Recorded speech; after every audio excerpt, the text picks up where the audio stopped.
it's 2 a.m. Go to bed already. This is Eagle Eyes on Tech. I am Eagle Falcon. So, a couple of things kind of snuck up on me this week. While I was all focused on waiting for the actual benchmarks for the GTX 1080 to come out, which is important, don't mistake me. What actually happens with the GTX 1080 is extremely important to everything in the world of gaming and in computing in general. Because it shows what the future holds for graphic cards, where VR is going. It holds a lot of answers, that one graphic card. However, in the shadow of that, Google I/O just kind of snuck in. I think everyone completely forgot that Google I/O was this week. Or this past week, anyway. And they introduced quite a few things. Let's start with probably the sleeper hit of it all. The Android Wear 2.0 update. Now, this was announced at Google I/O. But almost no one is talking about this. It was only the fringe little like tech hardware outlets that talked about this. The major outlets, CNET and whatnot, just kind of, it's Android Wear, who cares? When there's actually quite a few interesting things in here. For starters, a lot of the looks that are in here, well, a lot of it actually reminds me of the Gear S2. The way the menus are, how it's kind of in a semicircle that you can scroll through. Now, granted, they can't do the ring like the S2 does. That would require something of the watch. They can only do touch layouts. But the way they're restricting the watch faces, only round watches can get the round faces and whatnot. The way they're trying to streamline the system, on top of also providing standalone apps in the entire facility, it shows that Android Wear really can come out of its little beta testing experiment shell that Android Wear 1.0 was, and actually be a legitimate competitor to the Apple Watch and other smartwatches. Now, I say competitor to the Apple Watch because the Apple Watch is the biggest selling smartwatch out there. But all in all, this is a category that nobody has taken a shine to. Not many, anyway. I mean, I have a smartwatch. It's right here. But it's not something for the masses.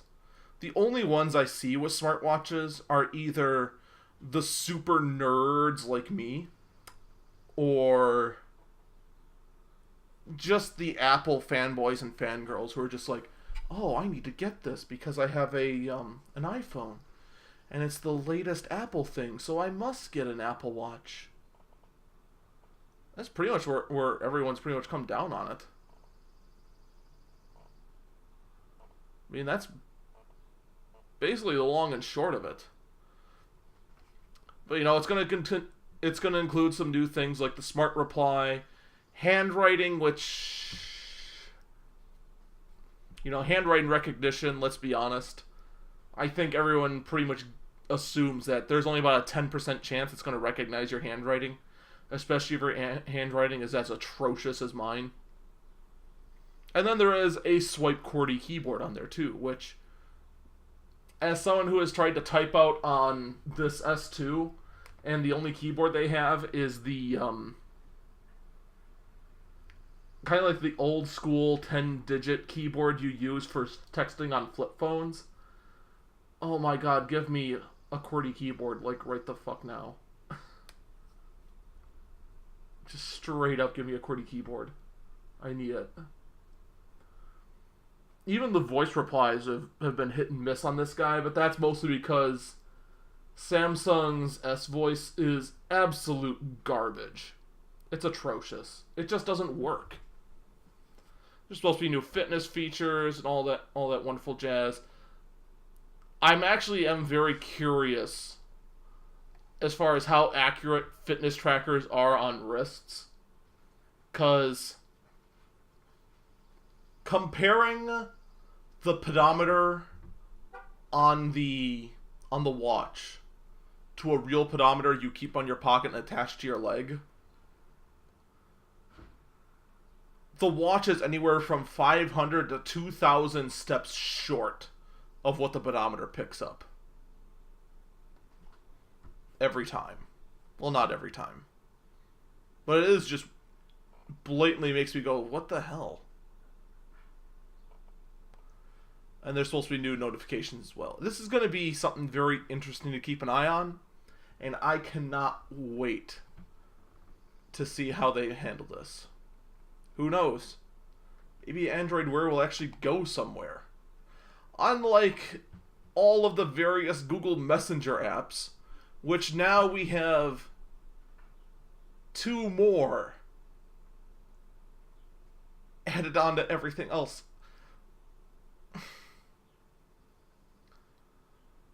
Google, what are you doing? So Google I/O introduced Allo and Duo.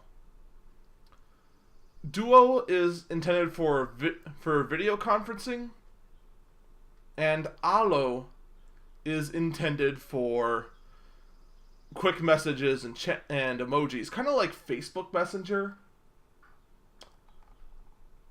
But the thing is, they've also got Google Messenger, and they have Hangouts, which I already use Hangouts for an affair I do on Saturdays for group chatting, for video and voice. So already between Hangouts and Duo, you have redundancy. Between Google Messenger and Allo, you have redundancy.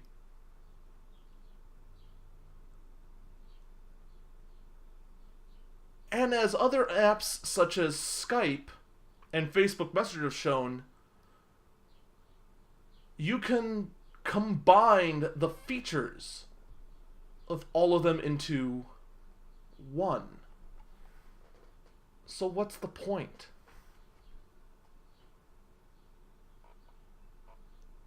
It doesn't appear there is one. It really doesn't.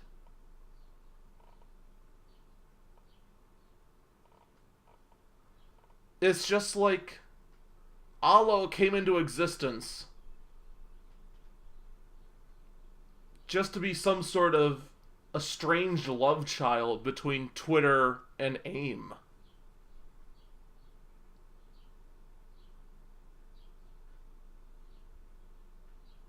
This kind of reminds me of... There's an app out there that's kind of old now. It's called Trillion. And I still use it to this day. Trillion is a messaging service that combines several other messaging services into one. You put in your username and password for like AOL Messenger, MSN Messenger, Yahoo Messenger, Skype, and like every single one you can think of under the sun. And then in one central hub you can talk to anyone, and not to have several different messengers up.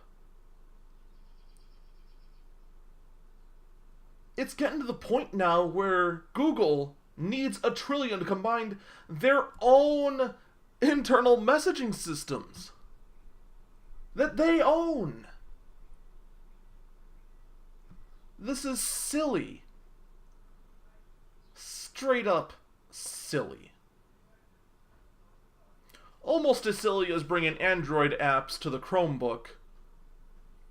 But let's be honest, that's actually helpful.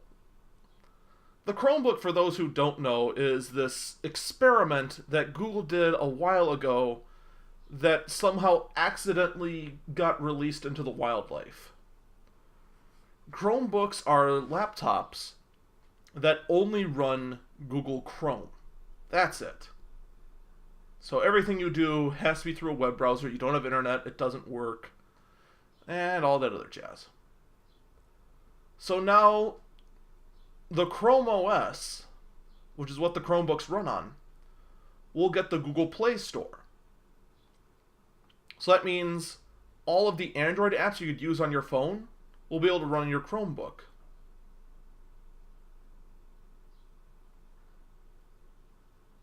This sounds fantastic until I point out once again, it would have been so much easier to dump Chrome OS and just let these laptops run Android. There wouldn't be much of a difference, really. In fact, with Android, you'd be a lot more flexible. It'd be a lot more useful.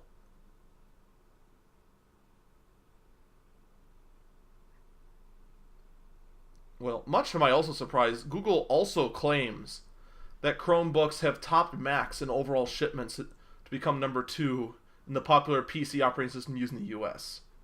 The most popular, obviously, is Windows, now including Windows 10 in their lineup.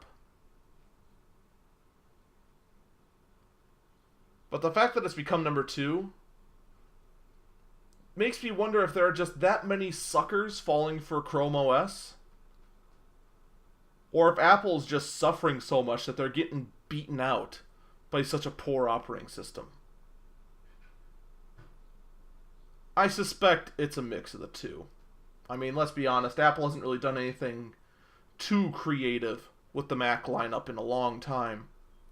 Unless you count the MacBook inventive, but if you do, you're wrong. Sorry. You just are. And the rest of the lineup is just kind of there, unchanged. Really uninspiring, too.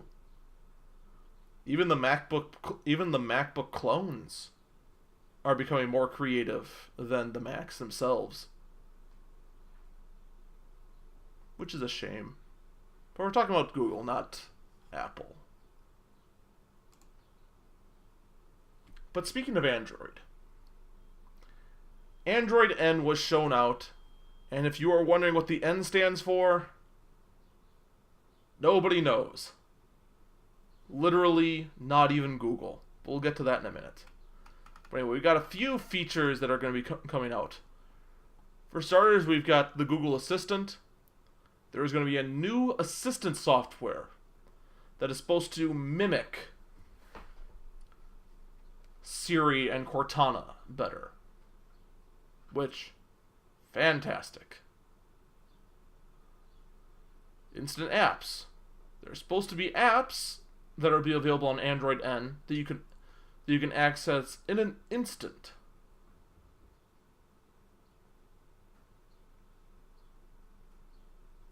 And not have to download them at all. That's what they mean by instant.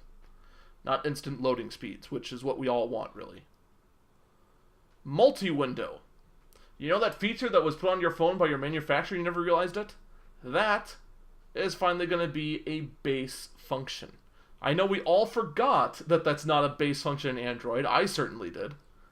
Because every single manufacturer on the planet has put it in there. Now, Android, while you're talking about features you'd steal from your manufacturers, that really cool programmable if and then system that Motorola has on their phones, copy that. Being able to say that, okay, when my phone reaches 50%, engage power saving mode, or when at 10% shut down everything and only let basic calls go through. Oh my god. Let me do that, and let me just make so many ifs and thens that I'll be happy forever. You'll be able to reply in a notification. Kind of, sort of, almost do that, but not really. This would allow you that just in the notification window, if you get a message, you can just type right there in the notification. And won't have to worry about the loading speed of the Messenger app. Anyway, the notification system's getting redone. Alright, what they're calling Doze on the Go.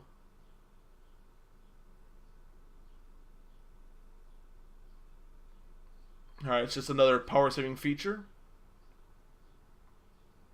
I kind of glanced through this, so I'm right now reading through it. And then we have night mode, which, much like iPhone's little night feature that's kind of cool but kind of eh, well, now Android's getting it too. So, guess what? I'm going to be consistent. It was kind of eh on the iPhone, and here it's going to be kind of eh. And then on top of that, I'm also going to say, haha, Android's copying iOS. But it's such a minor feature, who cares? On top of that, I'm actually really curious if the whole warm color thing is even true. Because it's just, to me, on instinct, the cooler colors I associate with night, like the blues and what, like the dark blues I'm talking about. I associate that more with night than I do other features and other colors. The reds and such I associate with the daytime, so I don't know, does that actually work? Who knows. And then finally that brings us to this little gem. At least for now. On the Android site,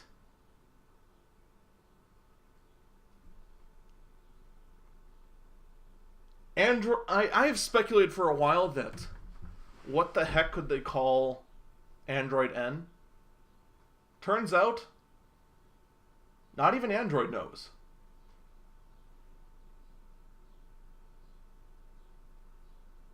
They have no idea. And they're asking the rest of us what Android N should be.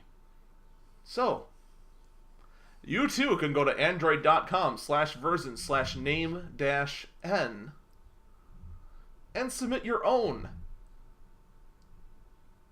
N dessert. However, I don't have one. I suspect it's just going to end up being something like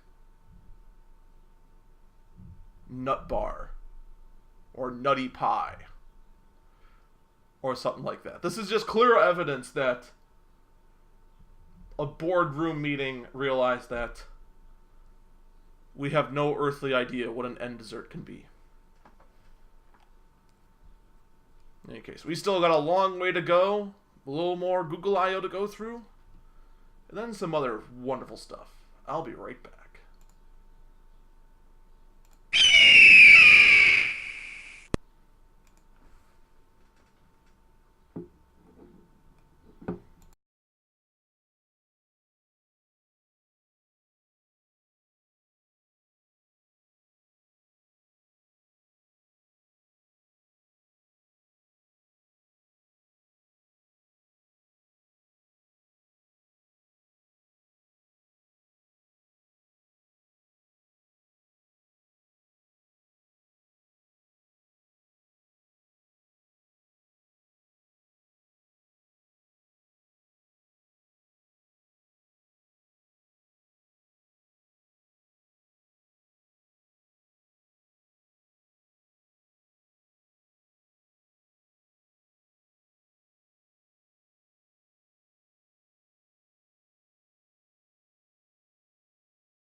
Welcome back. Eagle Eyes on Tech.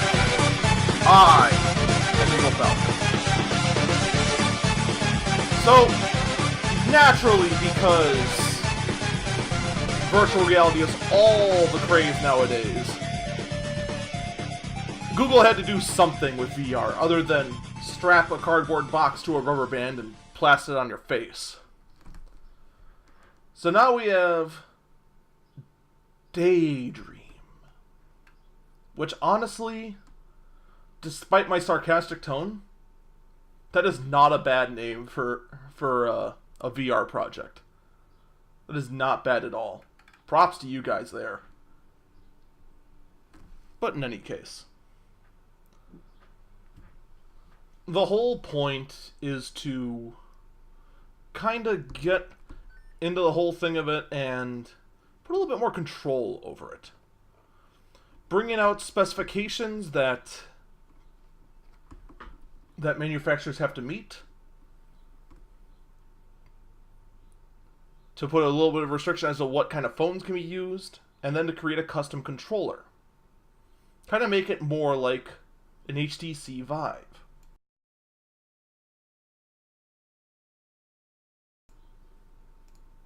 And that's not a bad thing. It's going to add up to a much better experience.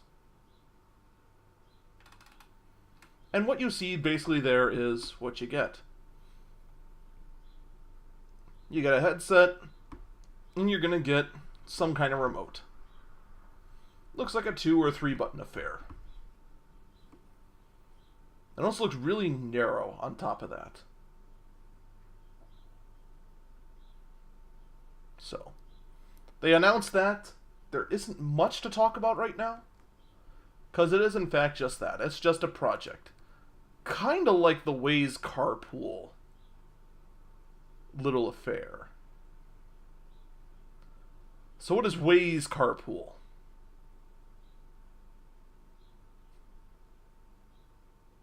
Well,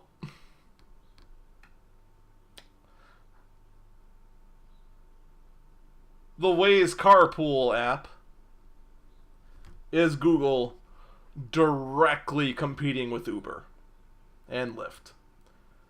Except, whereas Uber and Lyft try to let drivers just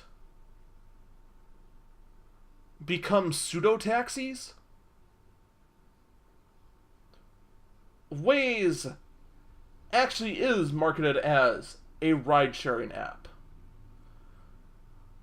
Where you just go in and say, here's my route. Can I pick up anyone on my route? And then it'll just calculate your route saying, hey, pick up a guy here, drop him off here, and then you can do that on your way to work. It actually is more like ride-sharing as opposed to Uber and Lyft. And, of course, the app does pay the driver a bit. Out of the writer's pocket, obviously.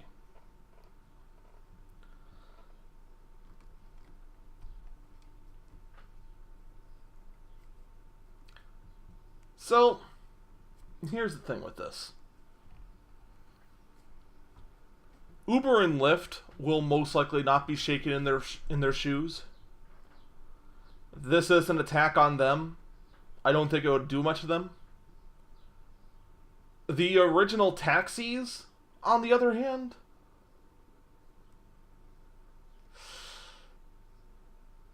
it's a grimmer and grimmer future for the real taxis. And it's just going to get darker and darker and grimmer and grimmer. Almost as grim as this strange patent that Google put out.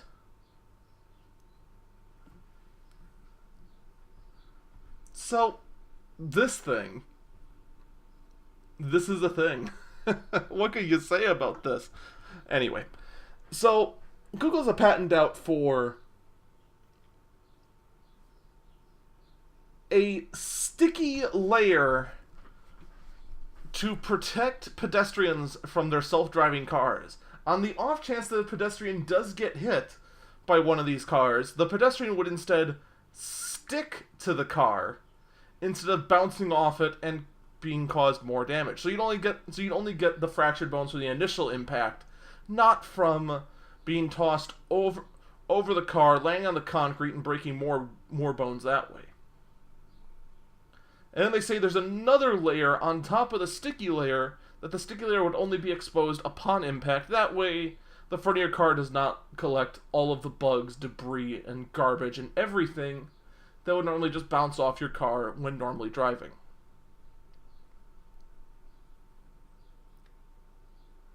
Here's my point on this. Why? Just why? Who woke up one morning and went, we need this. We need to have human flypaper on the front of self-driving cars to protect people.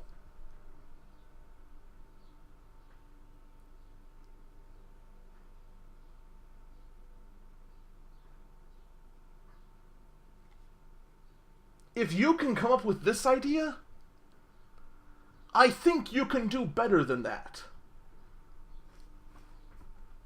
There has to be a better solution to this problem than flipping flypaper. Just like I'm pretty sure there was a better solution to shopping than the dash button. But here we go. There is now a programmable dash button for Amazon. So you connect this button to your Wi-Fi and place wherever, and then you can just program if-then statements into the button. You can place one of these buttons up on the doorway into your house. Your kid could push it, and then the button could send a text to you saying, I'm home.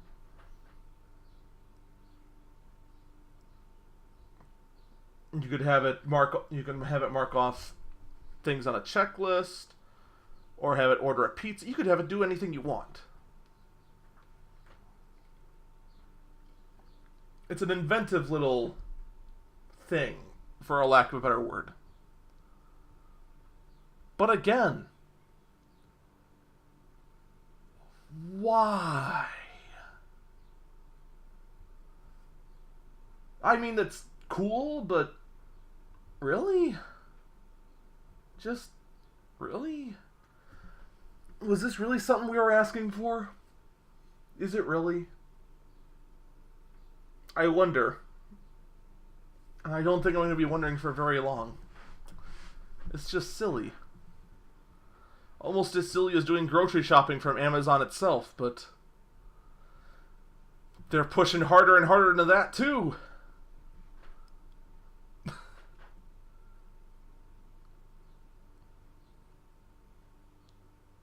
Though I gotta give Amazon some credit.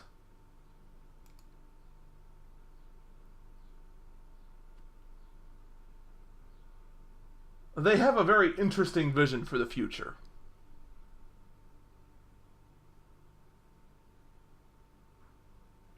A vision where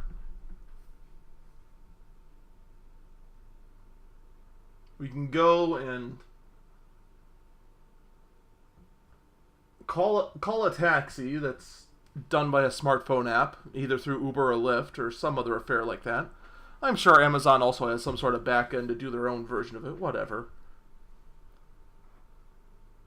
Go to work with a few presses of a phone while driving to or from work, do all sorts of shopping, and then by the time you get home, all of your everything is waiting for you at your back door and you just bring it inside.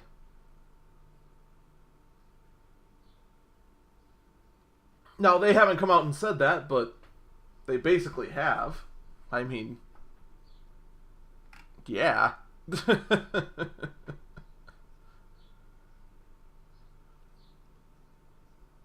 It seems so bizarre, but at least, with the exception of a few things, everything on this list looks non-perishable. Which is good, because I can imagine this sitting out on the hot porch of any Californian home. It's going to be a nightmare. Baking in the sun. kind of like how fried the brain of whoever came up with Walmart Pay must be. Because, I mean, who thought this one up? So, right now you can pay using your smartphone, using Android Android Pay, Apple Pay, Samsung Pay, a number of different NFC apps. Granted, you lose a little bit of the money. Not you per se, but the company who allows that to the credit card processors and the pay apps themselves. At Walmart, despite what every single activist says, is a company that runs on thin margins. They just deal in super, super, super high volume and extreme cost management to accomplish their vast fortune. So, where they make 10 cents on something, they intend to do it millions of times so that they can have hundreds of thousands of dollars on it. That's Walmart's goal. So for them to come out with a Walmart Pay app and an attempt to say, hey, you can pay with your phone using this, and therefore not to worry about paying, say, Android or Apple Pay, so that slim amount, makes some sense. I at least can give them props for that. Here is where I think they were dumb. The way they do it is, first off, with the Walmart app. I mean, that's not surprising. But you have to scan a QR code at the register to then pay with a card that's on file with the app. This was a brilliant idea until I said the word QR code, wasn't it? Have you tried scanning a QR code? They never worked when they were popular. Never. Oh, it's easy. Just scan your phone, blink, blink, done. You're done. You got scanned the code and you got the end result. No, you didn't. You stood there taking your phone like this and going, wait, no, yes, no, yes, no. Yes, got it. Okay. You spend like 10 minutes trying to scan the blasted thing. I exaggerate a little bit, but I mean, come on. Walmart, you're better than this. You can do better than this. I mean, when you make the IMAX virtual reality theater look like a good idea, you can definitely do better. And granted, the IMAX virtual reality theater, it's a silly idea, but it's better than the Walmart Pay one, by far. Now, for those who don't know, IMAX this week did say that they plan on bringing virtual reality to some of their movie theaters. And they plan to do it this year. Now, this is just supposed to be for short exposures and whatnot. And that sort of stuff. So you pay like, I don't know, $5, $10 for, who knows, 10, 15, 20 minutes of a VR experience. And they want to team up and make these virtual reality hubs basically exist. In addition to helping Google come up with better, granted they need much better, VR cameras, 360-degree cameras.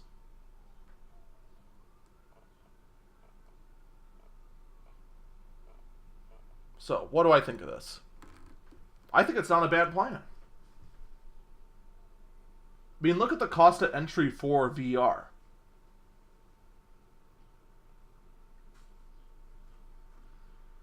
You need a computer with a above average CPU, so about a Core i5 and higher. If you're running an AMD CPU, just quit now while you're behind. You need either the absolute highest end AMD graphic cards, single graphic cards, no duo cards, or you need, again, some of the highest end NVIDIA cards. You need a GTX 970 or higher. In the world of AMD, you need an R9 290X or higher. Now, a lot of people say, and I've done some builds, I think the cheapest I've gotten was 900 for a VR rig. Others have gotten it to 800. But you still need the headset. And the headsets are $500. So you're talking a $1,300 entry fee to get into VR. I don't know about you out there. I certainly don't have $1,300 to burn. It's going to be a long time before that happens.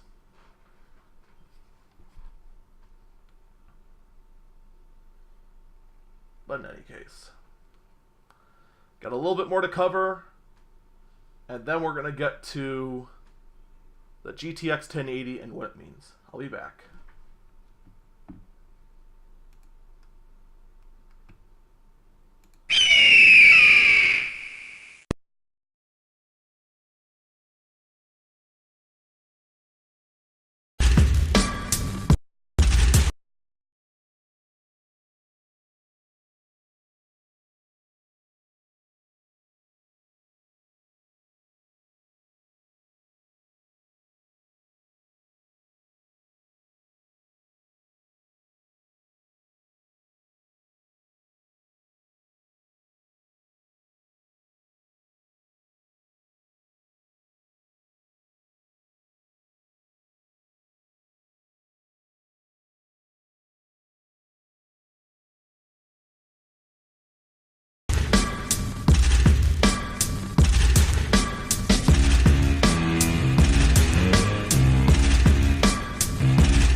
Guys on tech.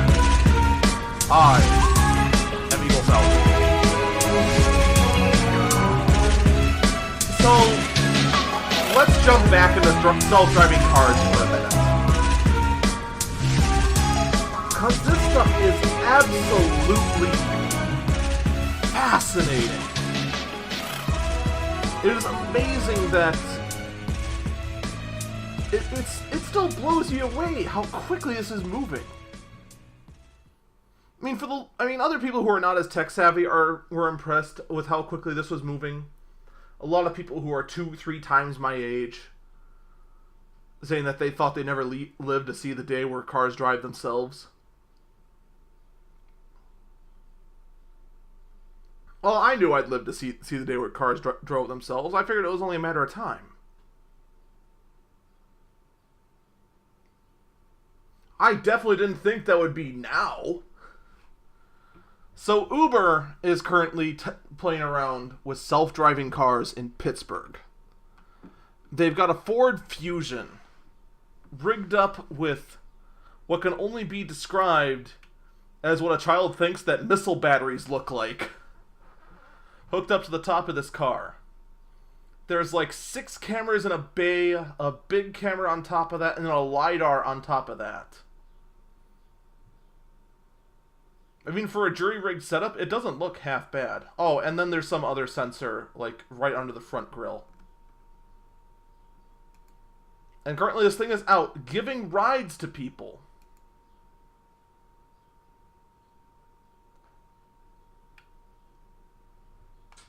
And it's self-driving.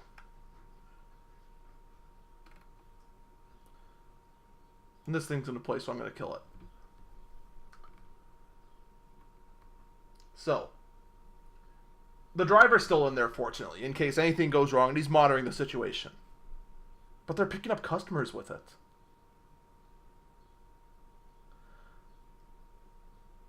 I have been saying for the longest time, I think the brakes are going to come on a screeching halt on the entire self-driving revolution. The moment that bureaucrats decide to become nanniers again. And it is shocking to me how silent politicians have been on this. Are they afraid that they're going to be considered anti-progress if they stand against it? I mean, the funny thing is I would expect progressives to want to put a halt on this first. I know some will agree with me, and more will disagree with that statement, but it's usually them that want to put the screeching halt on anything that could possibly endanger lives. And as much as I think that the companies working on self-driving right now have have their highest concern being safety and zero risks of accidents and whatnot, there's still the fear that people's lives hang in the balance of Google making sure they don't mess up their car, or Uber doesn't mess up their work, or that Odo doesn't mess up their work. And granted, Odo is working on something much, much, much more dangerous than a self-driving car. Now, a self-driving car only weighs 1 or 2 tons. Maybe 3 tons. You know, that's a lot of weight. But compared to the 40 tons of vehicle that Odo is trying to make self-drive, it is tame. So if you couldn't figure it out, Odo is working on self-driving semi-trucks, tractor trailers, big rigs. And we're not talking about starting from the ground up. We're talking about retrofitting existing semis to self-drive. The one they're showing off right now is a Volvo. It looks like a V&L 780, but I can't tell from the picture. It most likely is. I'm pretty sure it's a V&L 780. That's irrelevant. But it's still 40 tons of self-driving truck. Now, if you want to know where I'm getting 40 tons from, that is the maximum a truck can weigh and still be driving legally. The absolute maximum. No amount of permits or anything are going to make you exceed 40 tons.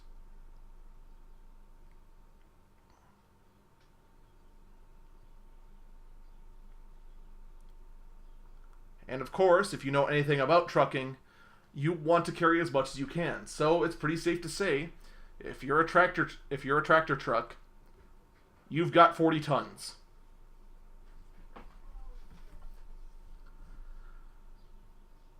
And then back to regulations. This is something that's going to be regulated to death. It might be tame at first, maybe eventually it'll get to the point where this is usable. But the trucking industry as a whole is over-regulated. It's to the point where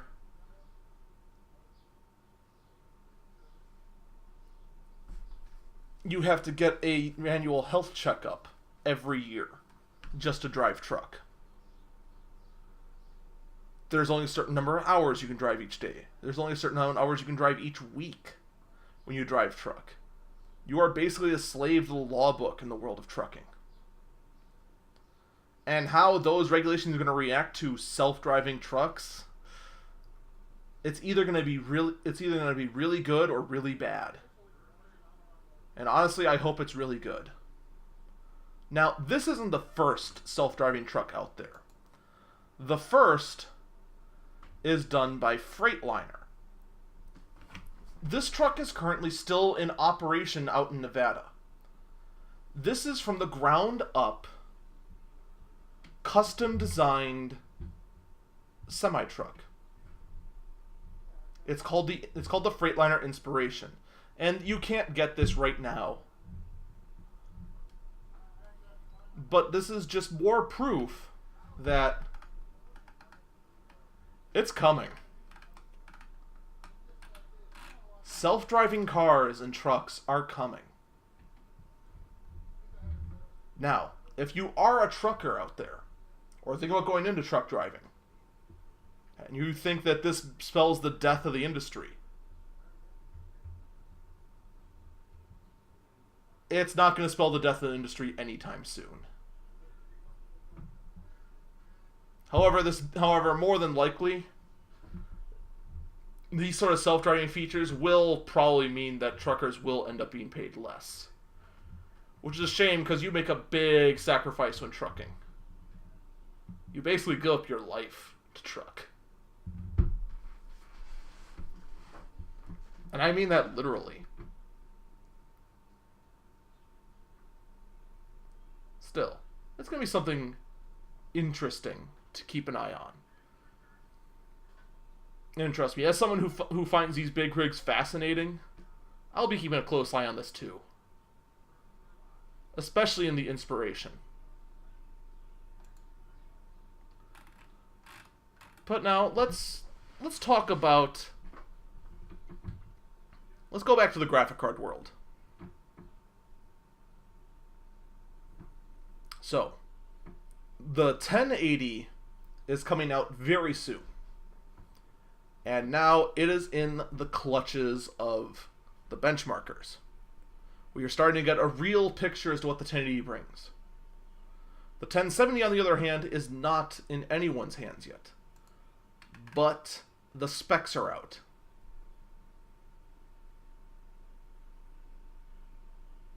The specs show 8 gigabytes of RAM on the card, which, wow, 8 gigs of RAM? That's going to match what most computers have. That is so much overkill, it's hilarious. 1920 CUDA cores, that's kind of it's a bump up from the 970, but it is a drop, a massive drop, from the 1080's CUDA count. The CUDA count on the 1080 is 2560.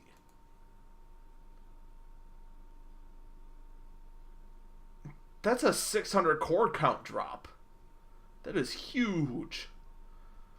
Base speed, 1.5 gigahertz. Boost speed, 1.6 gigahertz. Not much of a change there between the two, but from the previous generation, that's about a 500 megahertz increase, which seems to be where Pascal gets its power from, is these increased clock speeds.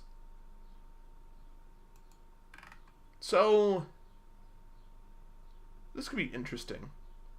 Now, this card's going to be available at $450.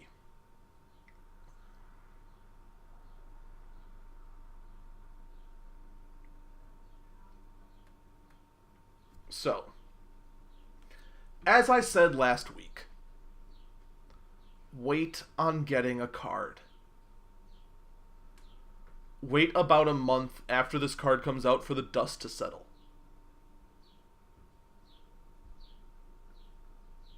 You might be able to pick up a 980 for less than the 1070, and the 980 might outperform the 1070. If not, it'll be close. So it's definitely a moment of wait, because you definitely want those benchmarks to compare. Now, let's talk about the 1080. Alright, so the 1080 is a $600 card. That sounds expensive, but comparing the 1080 to the 980, the 1080, it's confirmed now, it smokes the 980.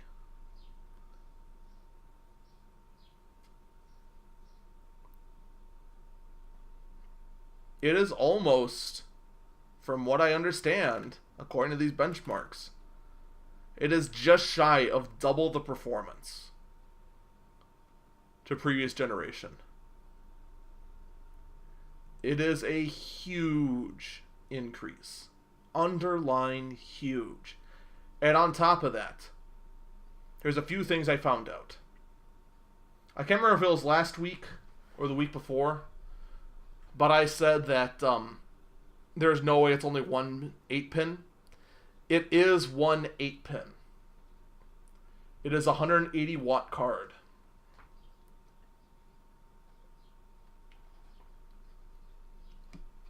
So although it's 15 watts more than 980, it still outperforms the 980 so much. And is better performance per watt by a lot. It is in every way, shape, and form so much better than 980. And I gotta say, I was a little worried. At first, I thought that the way they were putting it out, the way that the 1080 was being pimped out, and the way they were giving so much vague information about the 1080, that they were hiding something. There is nothing to hide. I am not joking in any way, shape, or form. Fantastic card. They aced it. We're good. Just perfect. Just perfect. Just flailing with my hand right now and don't know what I'm doing with it. Anyway, it's got it bumped up to 8 gigs of memory on there, which is stupid high. It's it's more than every other card except for the Titan X. And it's just, I mean, what more is there to say? It's a fantastic card. It looks great. It performs great. It's power efficient. You can basically slap it into any rig. If you've got 2 6-pins, go get 2 6-pins to an 8-pin. Your card will most likely come with a converter. You can pop this in just about any rig there is that isn't a joke desktop. Like anything that's capable of handling an external graphic card, as long as you got the 6 pins, you're good. You're golden. And your power supply will more than likely be able to handle it. It's just fantastic. What more can you say? Now, unfortunately, this article does not have all of the benchmarks. So I'm just going to play what PC Per has here and just let them go over the details.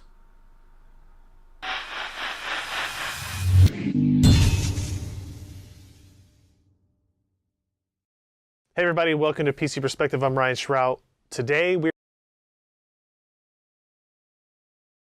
here to talk about the GeForce GTX 1080 graphics card. Now, it was launched kind of unofficially last week. We know most of our specifications, so there may not be a whole lot of mystery behind the card itself. We are going to talk about performance and benchmarks and product-specific features that I think many of you are interested in. First, a quick recap of the performance specifications, that most of which we knew about last week at the official NVIDIA announcement. It is a 2,560 CUDA-core GPU. This is GP104. That is in comparison to the GTX 980, is 25% more CUDA cores. It has 128 texture units, 64 ROPs. Those are actually even from the 980, so they didn't actually improve or increase performance in those areas here. It's 8 gigs of GDDR5X memory running at 10 gigabits per second and a total memory bandwidth of 320 gigabytes per second, which is actually a 42% increase over the GTX 980. It's 180 watt TDP, so very similar to the 980 there, just a little bit higher.